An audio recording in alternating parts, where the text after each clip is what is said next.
Почитуван јавен обвинител, јас имам неколку прашања после вашата реплика. Кажавте дека сте го видели и сте го разгледале извештајот. Ако веќе сте го видели извештајот на Државниот завод за ревизија, дали имате покренато, уште едно прашање, дали има покренато обвинение за сите констатирани незаконски дејанија? Еве пример, во ЕЛЕМ, во Фондот за здравствено осигурување на Македонија, и дали сте подготвен да сносите одговорност ако за неколку недели новинарите повторно откријат голема афера во институција со неповолно мислење во извештајот, ако немате почнато процес на истрага. Уште едно прашање. Во моментов, за случајот онкологија се водат истраги по 3 основи. Зошто има осомничени само за финансиски криминал? Ве прашав повеќе работи, ви наведов во повеќе нотирани повреди на законското работење, односно укажување за незаконско работење, спротивно на закон, ви ги посочив спротивно на член 8, на член 112 од Законот за здравствена заштита. Во вашата реплика воопшто не зборнавте ни збор дали сте постапиле по овој основ од извештајот од Државниот завод за ревизија, каде што сето тоа го нотирал. Ке ви спомнал вон функција стручниот колегиум за терапијата и за се друго, и за набавка, и за одлучување кој ќе прима терапија, одлучува само медицинскиот директор. За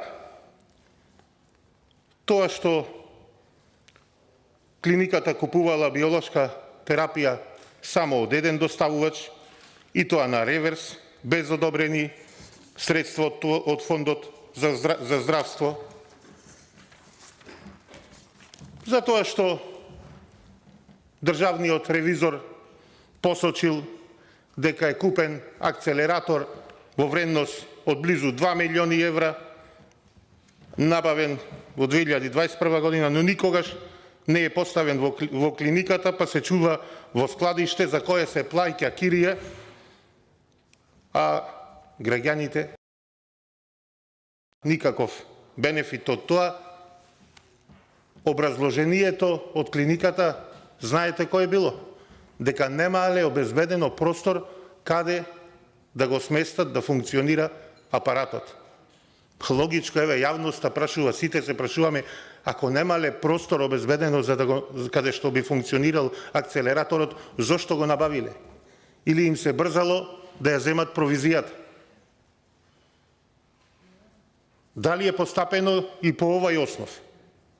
Дали имате покренато обвинение и по овој основ? Постапката во извештајот се вели за набавка на биолошка терапија во име и за сметка на клиниката има спроведено Министерството, при што со економските оператори, чија понуда е избрана за најповолна, е склучена рамковна спогодба врз основа на која клиниката склучила поединечни договори. И со увидот ги констатирале следните забелешки.